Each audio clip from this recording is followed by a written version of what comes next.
doutrina que tem a caridade como bússola. Uma filosofia que propõe a lei de causa e efeito como explicação para os males humanos.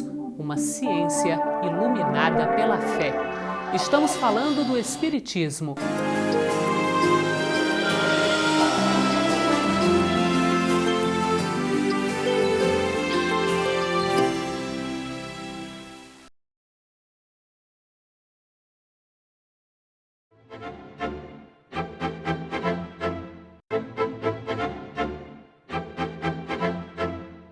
Começa agora o programa Transição, a visão espírita para um novo tempo. Hoje temos a alegria de receber novamente o nosso companheiro Richard Simonetti. O Richard é um dos dirigentes do Centro Espírita Amor e Caridade, lá da cidade de Bauru, e tem um trabalho bastante significativo lá na região, em Bauru especificamente. Fala um pouquinho do Centro Espírita Amor e Caridade, Richard. O Amor e Caridade é um centro bastante antigo, ele foi fundado em 1919, tem 91 anos. Uma atividade muito grande, é o maior centro lá da região, eu diria hoje um dos maiores centros espíritas do Brasil. Nós temos um salão para 600 pessoas, temos reuniões 5 vezes por semana, reuniões públicas, sempre com a casa cheia. Muitos grupos mediúnicos, 75 grupos mediúnicos, um trabalho assistencial muito grande também, envolvendo perto de 900 voluntários. Nós temos 155 funcionários. Olha. E trabalhamos na periferia, creche, albergue, atendimento de população de rua, acompanhamento escolar, núcleos de periferia, fazendo atendimento de famílias carentes, atendimento no hospital.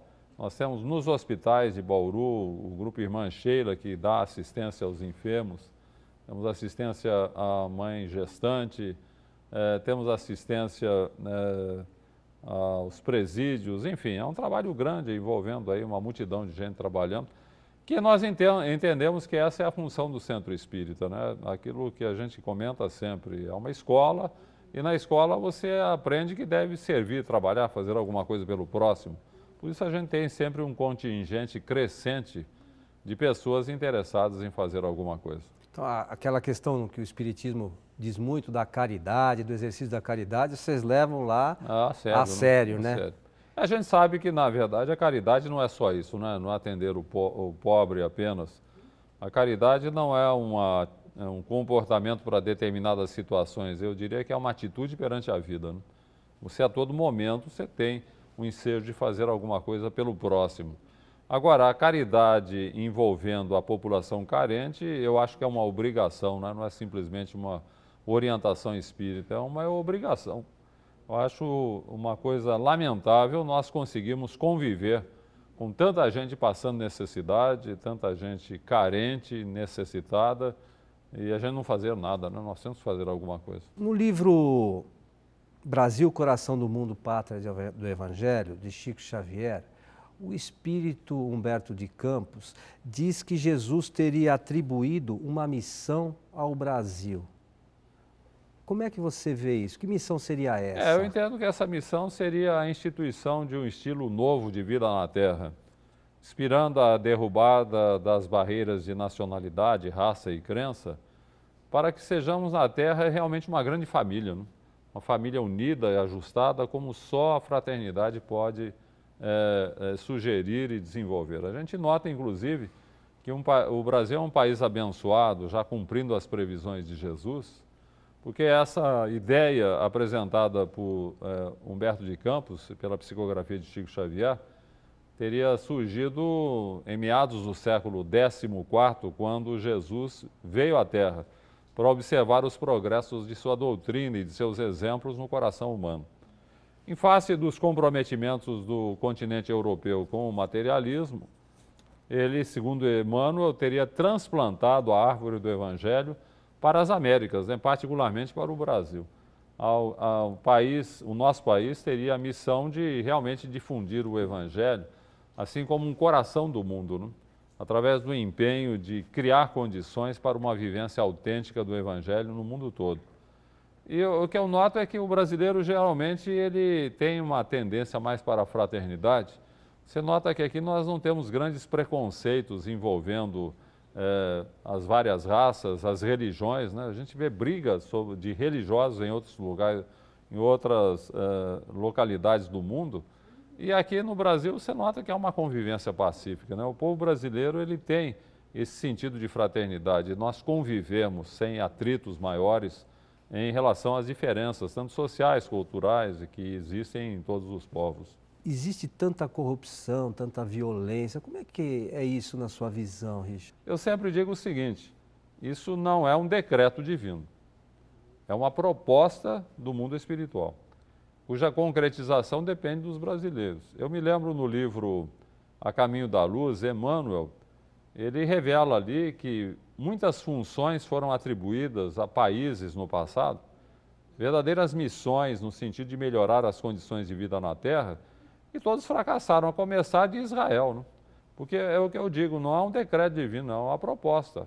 Ou nós engrenamos no Evangelho e cumprimos a nossa missão e atendemos às nossas responsabilidades, ou o Brasil pode fracassar também, de repente, o mundo espiritual vê-se na contingência de levar a árvore do Evangelho para outro país, começar tudo de novo. O Espiritismo, em que pode colaborar nesse sentido, Richard?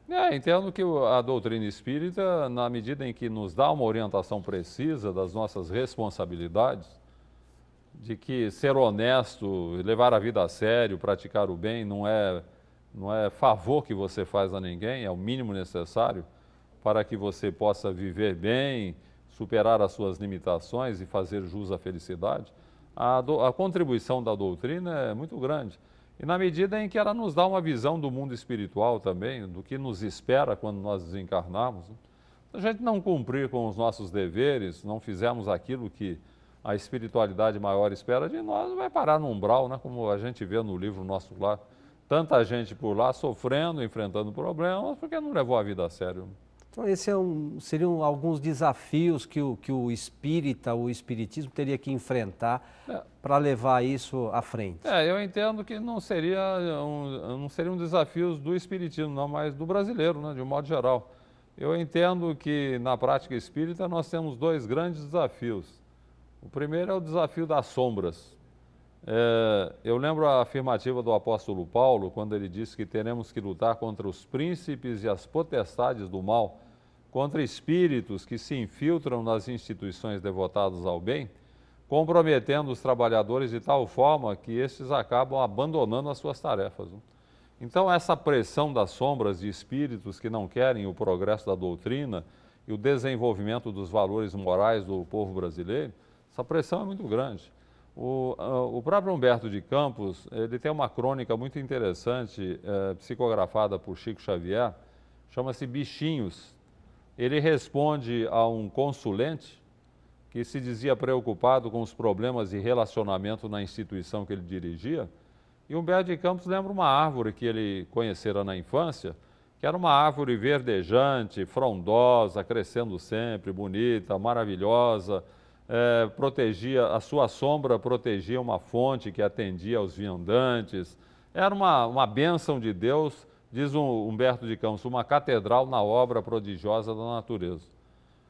Então ela resistia às intempéries, né? Chuva forte, raios, trovões, seca, o período de seca era torturada pela sede, as ventanias furiosas decepavam-lhe a copa, mas ela enfrentava esses problemas todos, sem maiores dificuldades. E daí Humberto de Campos diz assim, um dia alguns bichinhos se aproximaram. Ninguém deu qualquer atenção, eram incolores, minúsculos, quase invisíveis. O que eles podiam fazer ao gigante do solo? Mas os bichinhos, diz Humberto de Campos, multiplicaram-se, ganharam as raízes da árvore e começaram a devorá-la. E diz Humberto de Campos, é aquela árvore prodigiosa que resistir às ameaças do céu, às tentações da terra, em breve estava reduzida a lenho seco destinado ao fogo. Então Humberto de Campos fala assim, é a instituição devotada ao bem que não se acautela contra os perigos aparentemente sem importância. Perigo aparentemente sem importância, ele fala ciúme, inveja, suspeita, maledicência, são essas coisas que invadem uma instituição e acabam com a instituição. Né? Então eles são os bichinhos, diz ele. Cuidado com o comportamento, com o que você fala, a veiculação de boatos, né? Evite ciúme, inveja, suspeita, façam realmente uma congregação cristã, onde as pessoas realmente vivenciam o Evangelho. Então, esse é o primeiro desafio que eu acho que a gente tem que enfrentar, essa pressão que existe de espíritos que não querem esse trabalho. Agora, o segundo desafio, Coelho, é o desafio da moralização, né? O brasileiro nós temos que superar antigas tendências à corrupção, à imoralidade, que se exprimem muito bem no chamado jeitinho brasileiro, né? O jeitinho brasileiro, o que é? É uma mentira que você passa em alguém para tirar vantagem, né? Então, esse desafio ele não pode ser vinculado simplesmente a pressões das autoridades, a penalidade, a uma fiscalização mais severa, porque uma das características da imoralidade, do comportamento imoral, é a capacidade de burlar os regulamentos e as leis, né? Então, ele está sempre burlando. Então, isso tem que partir da nossa própria iniciativa, nós sermos os fiscais do nosso comportamento. Eu sempre digo o seguinte, é impraticável ao governo fiscalizar aí milhares e milhares de balanças onde são pesadas mercadorias, evitando que os compradores sejam lesados por quilos de 900 gramas ou menos, né?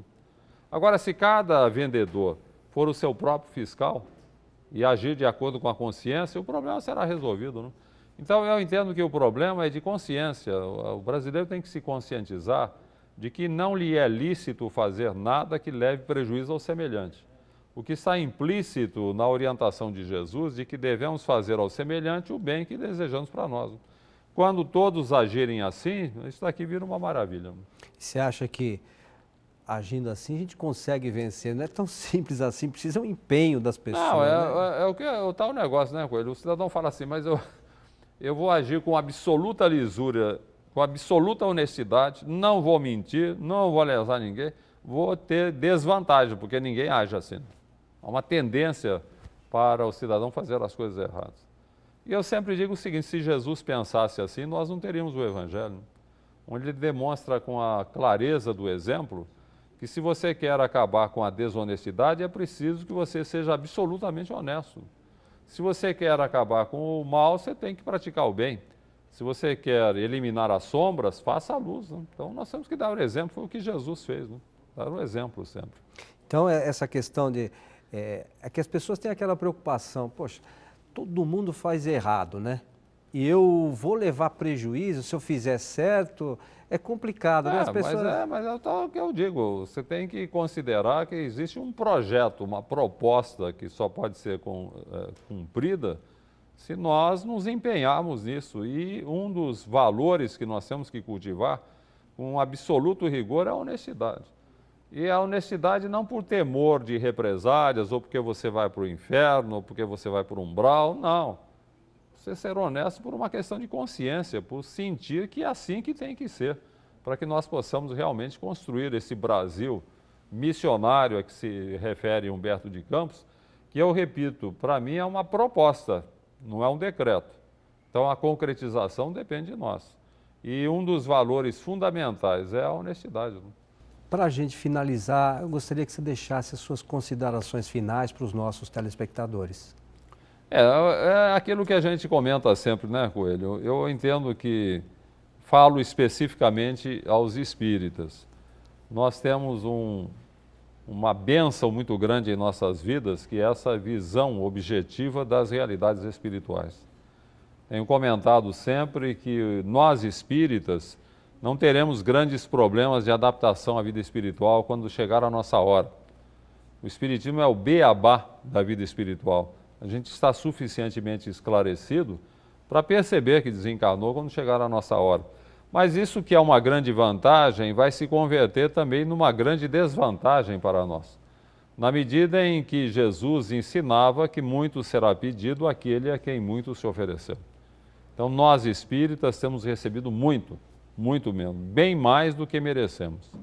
E o conhecimento da verdade implica em compromisso com ela. Nós estamos compromissados com a doutrina espírita a partir do momento em que conhecemos alguma coisa, em que temos essa visão de realidades espirituais proporcionada pelo Espiritismo. Então, a responsabilidade é grande, né? O espírita Não posso ver o espírita acomodado, o mero frequentador de sessões espíritas, o mero papa-passes, né? Cidadão que vai no espiritismo, no centro para receber o passe. Espírita tem que ser aquele cidadão que arregaça as mangas, que trabalha, que faz alguma coisa, porque a responsabilidade realmente é muito grande. Que tenhamos todos essa consciência, né, Richard? E a gente espera todos também no nosso próximo Transição, a visão espírita para um novo tempo. Até lá!